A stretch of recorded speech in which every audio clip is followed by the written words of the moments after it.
algo que debiera ser igual para todos como la justicia, una vez más vemos como la cárcel solamente es para los pobres y para los que tienen plata se pueden ir tranquilamente a su casa.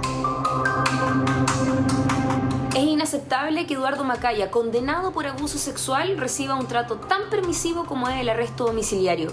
El mensaje que se envía a las víctimas y a la sociedad entera es impresentable.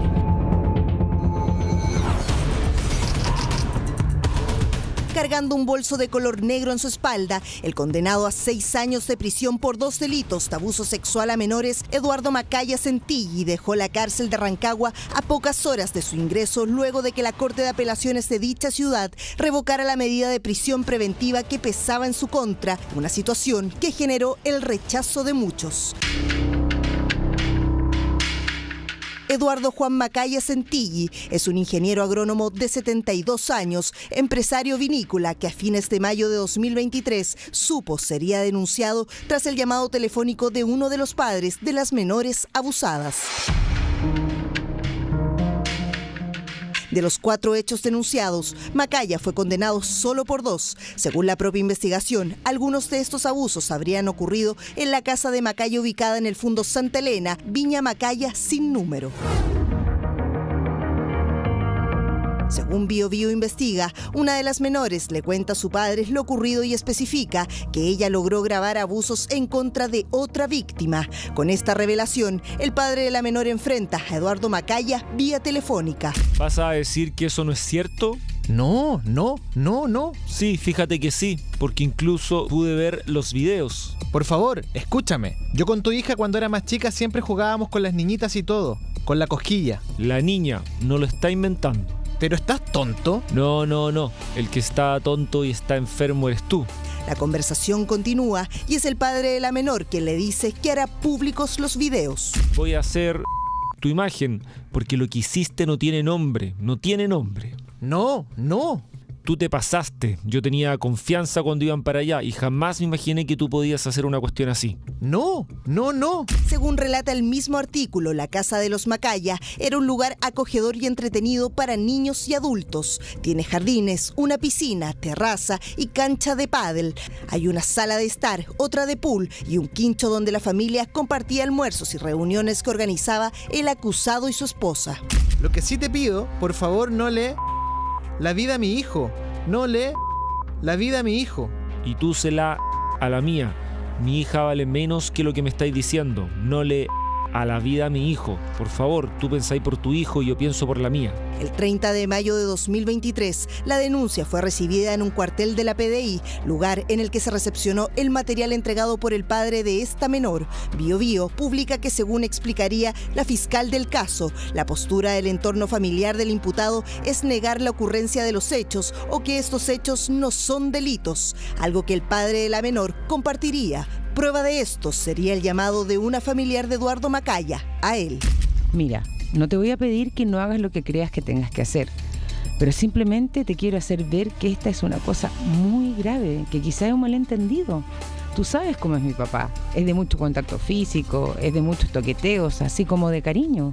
¿Por qué relativizar lo ocurrido? ¿Por qué querer cubrir a un familiar tras una denuncia tan grave? ¿Y pero usted insiste en su inocencia, don Eduardo? Sí. Asimismo, en el artículo se dice que el padre de esta menor habría quedado con la sensación que lo que más le preocupaba a Eduardo Macaya era que no lo denunciara para no perjudicar a su hijo, el senador y ahora expresidente de la UDI, Javier Macaya, quien dijo que su padre había sido grabado sin su consentimiento. A diferencia del senador Macaya, yo entiendo mi rol como ministra y sé que soy del Poder Ejecutivo y por lo tanto no me corresponde comentar en detalle, analizar la prueba, ni menos echar para abajo la prueba con la que toma decisiones el Poder Judicial. ¿Qué garantía le estamos entregando a las personas cuando les decimos que tengan confianza para que denuncien estas aberraciones? Por eso el Congreso y la política están en el último lugar de la escala de evaluación frente a la población, porque somos nosotros quienes debemos legislar y amparar a las personas y que no sientan que existen ciudadanos de primera y de segunda categoría. Palabras que solo causaron la indignación de varios de sus pares y de la ciudadanía en general. Es absolutamente inaceptable, inaudito y muy preocupante las declaraciones del senador Macaya respecto a la defensa que realiza de su padre, que ha sido condenado de abuso sexual de 2 víctimas. Yo espero que la UDI diga algo sobre las palabras de su presidente nacional. Un senador de la República representa a toda la ciudadanía y sobre todo es su deber defender los derechos y la integridad de los niños, niñas y adolescentes, y en este caso de las víctimas. Hoy día recién conocimos unas declaraciones tibias de Evelyn Matei, que condena, solidariza con las menores, pero de la UDI un silencio culpable, un silencio cómplice. Yo más bien le sugiero de que si quiere defender a su papá, mejor no hable más, que se quede callado. Lo único que ha hecho es justificar lo injustificable. Fue el propio senador quien a la salida de una comisión debió enfrentar a los medios.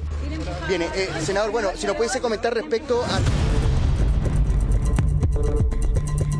Que cometí un error respecto a mencionar un detalle procesal, quizás de formación de abogado, pero también en la calidad de familiar. Yo creo que, y quiero volver a reiterar, reconozco un error en mencionar un detalle procesal del caso y en una frase que es desafortunada porque en el fondo muestra poca empatía respecto a un tema que es fundamental, que es la defensa de la niñez. Así, Javier Macaya dio un paso atrás de sus polémicos y cuestionables dichos. No es tan relevante para la justicia chilena lo que opine yo respecto a lo que ellos tengan que definir. Así que yo reconozco a su pregunta que ese detalle procesal, quizás traicionado por la cercanía que tengo con el caso en particular y sobre todo por las aberraciones que yo he visto, ¿no? O sea, desde de declaraciones, de cosas que se dicen en redes sociales que creo que no han sido afortunadas tampoco en la protección de los intereses de los menores involucrados. En medio de un ambiente en que varios ya pedían su renuncia como presidente de su partido. Si ya a estas alturas es insostenible que el senador Macaya continúe en su calidad de presidente del partido de la UDI. ¡Renuncia, Macaya! Esta situación que es tan compleja amerita renunciar a la presidencia de la UDI. Su opinión provoca desprestigio al sector que representa, restando importancia a la vulneración de menores de edad.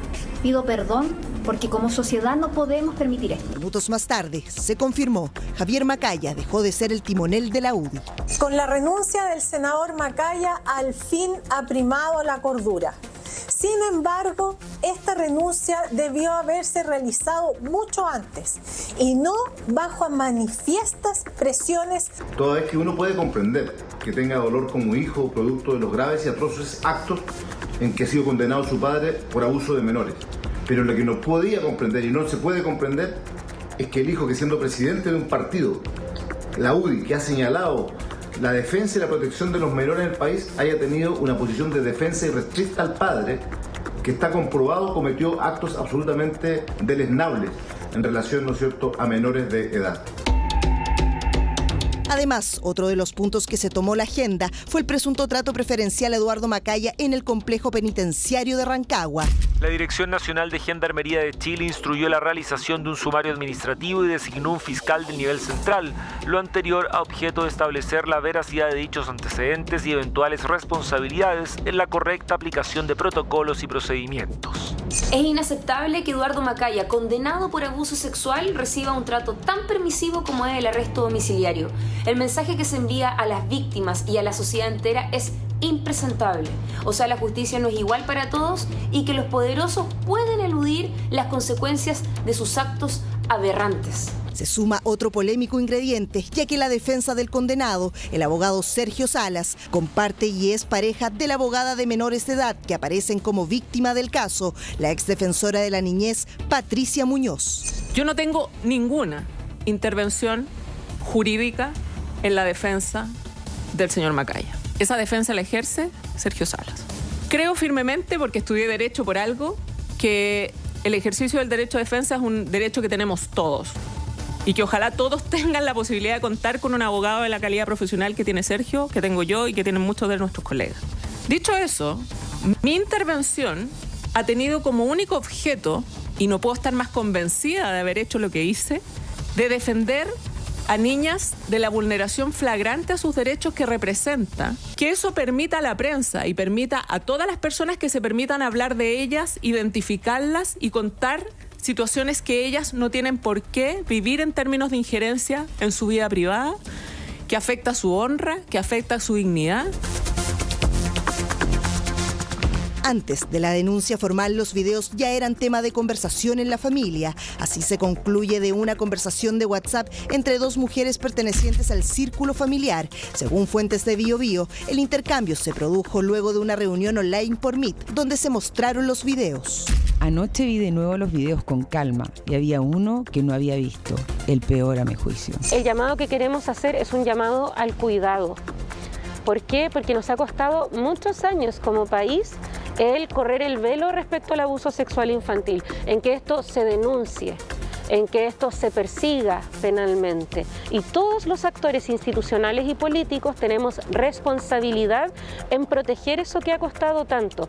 Un caso en que el tribunal condenó a 6 años de cárcel a Macaya Centilli. Sin embargo, el lunes 22 de julio de 2024, el empresario fue enviado a su casa con arresto domiciliario por orden de la Corte de Apelaciones de Rancagua. Se rechaza la petición del Ministerio Público y de los querellantes de imponer dicha cautelar y se ordena mantener el arresto domiciliario total, arraigo nacional y prohibición de aproximarse y comunicarse con las víctimas y sus padres, medidas cautelares que deben entenderse vigentes hasta que no se dicte sentencia firme y ejecutoriada en la causa que modifique su situación procesal.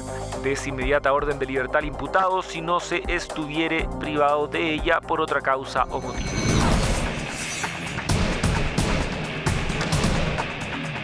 Un verdadero terremoto judicial y político a la espera de que la condena de Eduardo Macaya esté firme y ejecutoriada, es decir, en caso de que su defensa no logre conseguir la nulidad del juicio en medio de un escenario que pareciera confrontar y dividir al clan Macaya.